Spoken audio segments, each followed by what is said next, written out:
अस्सलाम वालेकुम वरहमतुल्लाहि वबरकातुहू। प्यारे बच्चों, कैसे हो? अल्हम्दुलिल्लाह। अल्लाह आप सबको, हम सबको खैर व आफियत की ज़िंदगी अता फरमाए। बच्चों, हम जिस उन्वान की तरफ बढ़ रहे हैं और पढ़ने जा रहे हैं, वो बहुत ही अहम है। मैं कुछ आपसे सवाल करूँगा कि समझाने के लिए कुछ मिसाल दूंगा। वो ये है कि इंसान के जिस्म में कौन ऐसा अज़्व है, हिस्सा है जो बहुत ही अहम तरीन है। आप बोलेंगे मौलवी साहब ये क्या बात कर रहे हैं आप?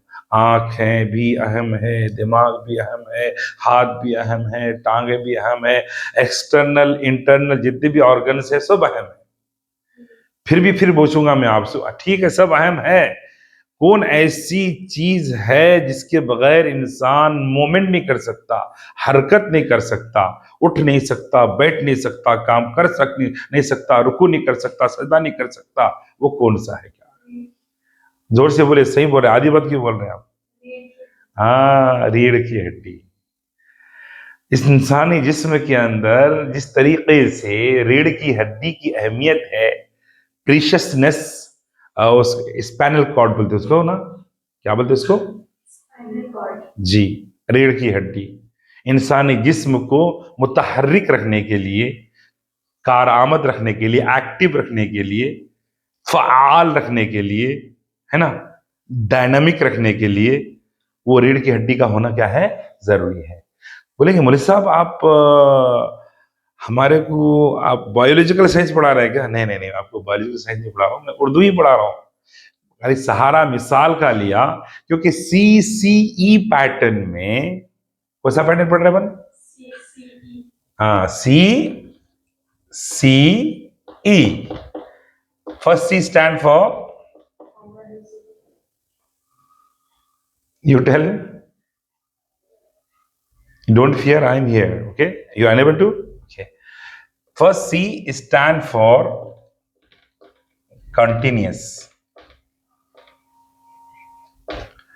First C stand for continuous. Second C stand for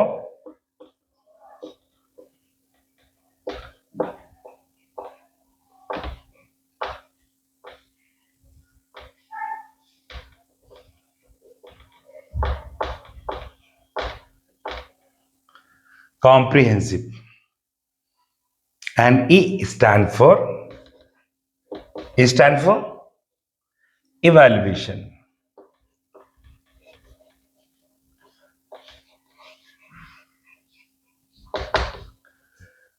E stand for evaluation. What pattern we are following nowadays? जो तर्ज तदरीस हम अपना रहे हैं, उस तर्ज तदरीस को, उस तर्ज इक्तिसाब को, लर्निंग को पैटर्न दिया गया है CCE का।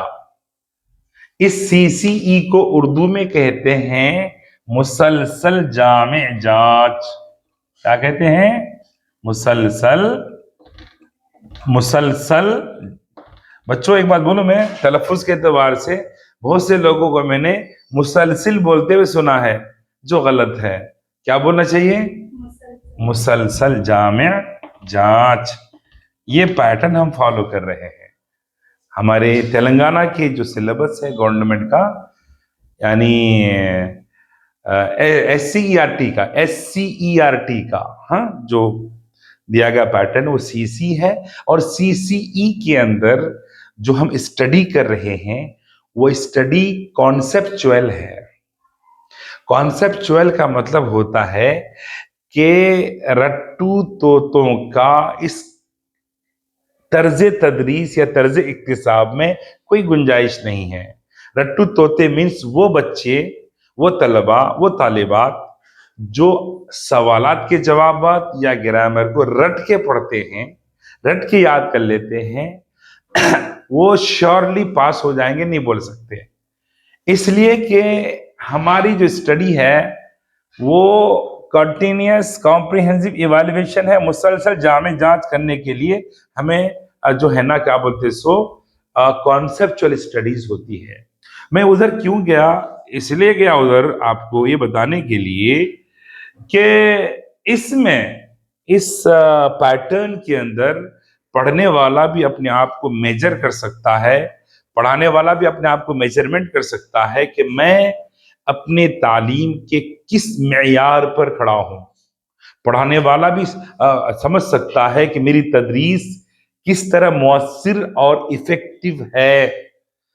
अब बोलेंगे मौलवी साहब ये कंटिन्यूस समझ में आ गया, इवैल्यूएशन भी समझ में आ गया, ये कॉम्प्रीहेंसिव क्या है?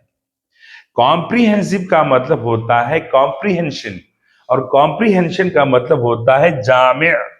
ये जामे का मतलब होता है, अगर आप उर्दू के तालिबा या तालिब इल्म हैं तो इसमें आपको रीडिंग अच्छी आ जाती है। रीडिंग मतलब खानदगी, खानी, सॉरी खानी, आपको किताब खानी आती है, आपको रीडिंग आती है आपको, माशाअल्लाह। आपकी तहरीर भी खूबसूरत है माशाअल्लाह, आप अल्फाज में लिखने में गलती भी नहीं करते माशाअल्लाह, इम्तिहान में आला नंबरात और निशानात भी लाते हैं माशाअल्लाह।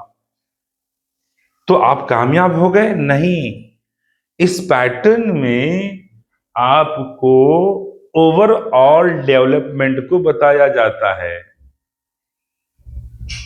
पढ़ने से हटके आपके अखलाक कैसे हैं, तहरीर अच्छी है, अखलाक कैसे हैं, आपकी रेगुलरिटी कैसी है, आपकी पंक्चुअलिटी कैसी है, आपकी सिंसेरिटी कैसी है, आपकी एथिक कैसी है, आपकी मोरालिटी कैसी है, आपका सिटिंग पोस्चर कैसा है, आपका उस्ताद के साथ बिहेवियर कैसा है, आपके कलीग और आपके क्लासमेट के साथ आपकी बातचीत कैसी है, आपका टाइडीनेस, क्लीनिनेस और सफाई कैसी है, आपके नाखून कैसे हैं, आप क्लास में कैसे बैठते हैं, आपका यूनिफॉर्म कैसा है, ये सारी चीजों का अहाता किया जाता है इसके अंदर। क्योंकि एक टीचर या पढ़ाता है या पढ़ाती है तो इसमें क्या होता है बच्चों, बच्चों की ओवरऑल डेवलपमेंट, उसको उर्दू में कहते हैं हमा जहती तरक्की। अच्छे टीचर वो होते हैं जो बच्चों की हमा जहती तरक्की पर क्या करते हैं, मेहनत करते हैं। Overall development, reading is good माशाल्लाह, राइटिंग गुड माशाल्लाह, गेटिंग गुड मार्क्स माशाल्लाह, but they are not tidy. तो उनकी टाइडीनेस को मेंटेन करना भी टीचर का काम है, and people should cooperate them. They are coming daily late in the class, they should maintain discipline to come into class on time.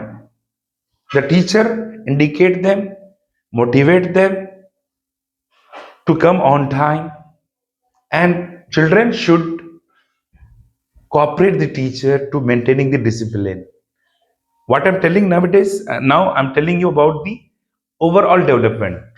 So this pattern teaches us overall development, okay? And in this pattern we're studying conceptual studies. What studies beta? Conceptual studies.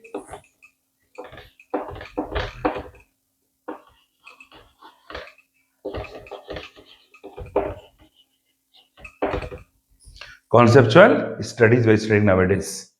So what I want to say, आपके सामने मैं आपको खवायद पढ़ाने के लिए जा रहा हूं, लफ्जियात पढ़ाने के लिए जा रहा हूं, लेकिन वो अल्फाज जो अभी आपको यहां पढ़ाऊंगा, इन्हीं अल्फाज का आपके इम्तिहान में आना जरूरी नहीं है। आपको रट्टू तोता नहीं बनना है। नहीं, बार बार मुझे साहब कॉन्सेप्चुअल बोल रहे हैं आप, रट्टू तोते बोल रहे हैं आप। फॉर एग्जाम्पल सी, मैं आपको एक रियाजी की मिसाल देता हूं। किसकी बोले तो? मैथमेटिक्स। मैथमेटिक्स की एक मिसाल देता हूं। 5 और 5 कितने होते बेटे? 10। आपको यही आता है समझो, 5 और 5 10। आपके रीडर में यही लिखा हुआ है। इम्तिहान में कैसा आया बोलूं? आपके इम्तिहान में ये आ गया, आपके इम्तिहान में ये आ गया, आपके इम्तिहान में ये आ गया, आपके इम्तिहान में ये आ गया। सबके आंसर क्या है बेटे? हर एक का आंसर क्या है? 10 10 10 है। That's means is we should learn the concept of plus. छोटा एग्जांपल दिया समझाने के लिए। If you understood the concept of plus, then the examiner, whatever they want to give in examination, we can solve the problem. Understood? That is called, Conceptual studies. yes, conceptual studies. Okay. So later on, see, Shall I erase this? Yes. अंग्रेजी में बात करें मौलवी साहब, क्या इसको मैं मिटा दूं? जी, जज़ाकल्लाह, मिटा देता हूं। बाकी बातें इंशाल्लाह करेंगे, अभी करेंगे अपन, बहुत बातें हैं।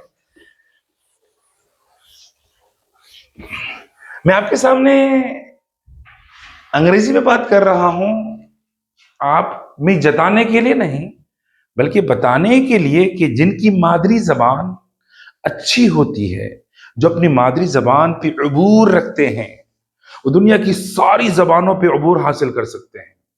ये हमारे उस्ताद प्रोफेसर अकरम तिरमिजी साहब मरहूम, अल्लाह उनकी कब्र को नूर से मामूर कर दे। उन्होंने कहा था, बेटा मैं जब डिग्री में था सेकेंड ईयर में, उन्होंने कहा था आर्ट्स कॉलेज में, बेटा जिनकी मादरी जबान अच्छी होती है, अच्छी मतलब अच्छी होती है, उन दुनिया की किसी भी जबान को आसानी से सीख भी सकते हैं, बोल भी सकते हैं। तो I am speaking now in English to motivate yourself, you can also, I did, you can do. मैं कर रहा हूं, यू कैन। कभी भी इंफीरियरिटी कॉम्प्लेक्स और एहसास से कमतरी का शिकार नहीं होना। हम उर्दू वाले हैं माशाअल्लाह, हम कुछ भी कर सकते हैं, अच्छा से अच्छा कर सकते हैं। जो कोई नहीं कर सकता है, उर्दू वाले कर सकते हैं इंशाअल्लाह। कौन कर सकते हैं? उर्दू वाले कर सकते हैं। तो बच्चों, ये हम ग्रामर पार्ट की तरफ जा रहे हैं। ग्रामर को उर्दू में कवायद कहते हैं। क्या कहते हैं बेटे? कवायद। ये जमा का सेगा है। जमा को अंग्रेजी में प्लूरल फॉर्म कहते हैं। हाँ, plural. Some people is pronouncing pruler, it's not pruler, it's plural form. The singular form of इसका जो वाहिद है बच्चों, इसका वाहिद जो है कायदा है। इसका वाहिद क्या है? कायदा है। इसकी जमा क्या है? कवायद है। ग्रामर को उर्दू में क्या कहते हैं? कवायद कहते हैं। और कवायद जो है ना, दो हिस्सों पर है। एक है लफ्जियात और एक है कवायद।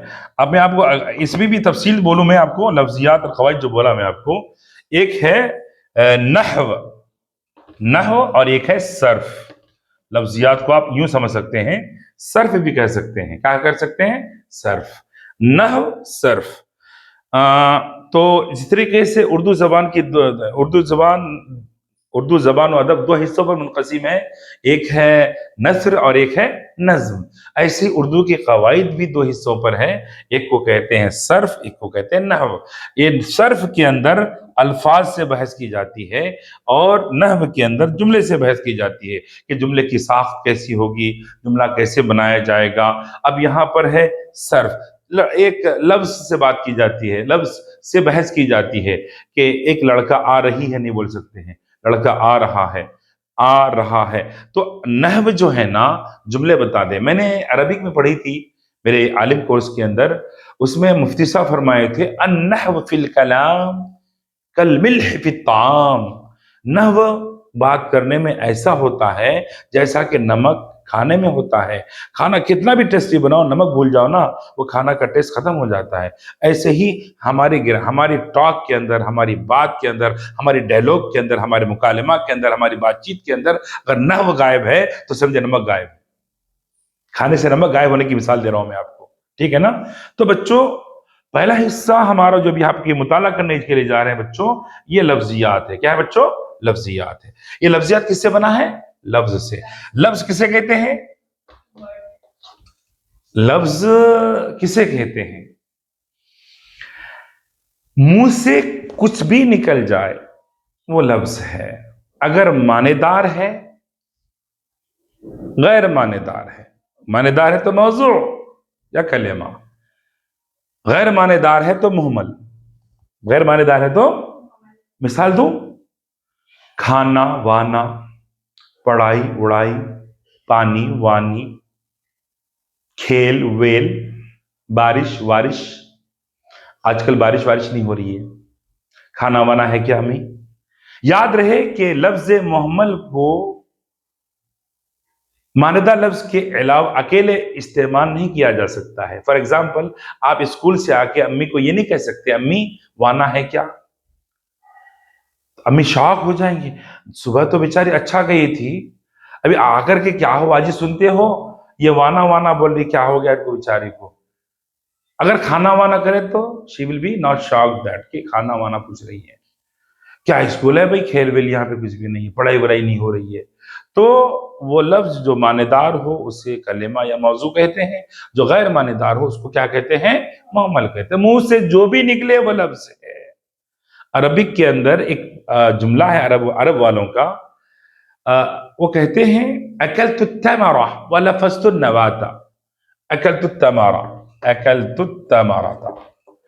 जरा मैं तफसील से आपके सामने गुफ्तगू कर रहा हूं, बोर तो नहीं हो रहे ना? बोर हो रहे हैं? नहीं। नहीं हो रहे हैं। हालांकि 8 क्लास के लेवल से थोड़ा बढ़ के जा रहा हूं मैं, मगर मुझे आपके मेयार पे बहुत ही भरोसा है कि आप कैचअप कर रहे होंगे। मैं आपको लफ्ज बताना चाहता हूं, लफ्ज को लफ्ज क्यों कहते हैं, लफ्ज के माने क्या है। अरबी से अरब वाले लफ्ज के माने क्या लेते हैं? अकल तू, मैंने खाया, तमारा खजूर, व लफज तू, और मैंने फेंक दिया, फेंक दिया, अन्नवाता गुठली। अरब वाले कहते हैं कि मैंने खजूर को खा लिया और गुठली को फेंक दिया। तो लफस्तु के माने मैंने फेंक दिया, मुंह से निकाल के फेंक दिया। ये लफस्तु वाहिद मुतकल्लिम का सेगा है। किसका सेगा है? वाहिद मुतकल्लिम। जैसे मिसाल के तौर पर लफजा, लफजा, लफजू, लफजत, लफजता, लफजना, लफजता, लफजतुमा, लफजती, लफजतुमा, लफजतुन्ना, लफजतू, लफजना। मैंने फेंका, लफजना हम सब फेंके। तो वो अरब वाले कहते हैं मैंने खजूर को खाया और गुठली को फेंक दिया। तो मैं आपको कहना ये चाहता हूं, मुंह से जो अल्फाज भी निकलते हैं वो लफ्ज कहलाते हैं। मानेदार है तो कलिमा है, गैर मानेदार है तो मुहम्मल है। तो लफ्जियात आपके सामने है बच्चों। पेज नंबर देख लीजिए, आपके दरसी किताब जो 8वीं जमात की है, पेज नंबर यानी सफ़ा नंबर 6 है, सफ़ा नंबर 6 है, सफ़ा नंबर 6 है। सफ़ा नंबर 6 में आप लोग मुद्दा देखिए किताबों में। मैं कुछ आपको पूछने की कोशिश करूंगा, लिखाने की कोशिश करूंगा। अपनी किताबों में पेंसिल से आप लोग लिखिए। इम्तिहान बेस्ड चीजें आपको बताने जा रहा हूं आपको, ताकि इम्तिहान के पार्ट बी के अंदर जो सवालात आते हैं वो करने में आपको कोई मुश्किलात का सामना ना करना पड़े, इसलिए इस हिस्से को कराने की कोशिश कर रहा हूं। ठीक है, एग्जाम्पल के तौर पर सेक्शन नंबर 4 है ये, पेज नंबर 6, सेक्शन नंबर 4 लफ्जियात है। क्या है बच्चों? लफ्जियात है। ये लफ्जियात है। एग्जाम्पल के तौर पर, मिसाल के तौर पर, रहीम व करीम, ख्वाब ख्याल, नशे व फराज, ये दिए हुए हैं। उसी के वजन पर आपको नीचे की खाली जगहों को क्या करनी है? पुर करनी है। एक आध अल्फाज बोलिए। रहीम व करीम, ख्वाब व ख्याल, नशे व फराज से हटके बोलिए। वेरी गुड, आगे बोलो। अच्छा, आप अगर नहीं आ रहा है तो आप टेंशन नहीं लेने का। आप क्या बोले? अर्शो फर्श, ख्वाबो, क्या बोलते, रोजो शब, रोजो शब।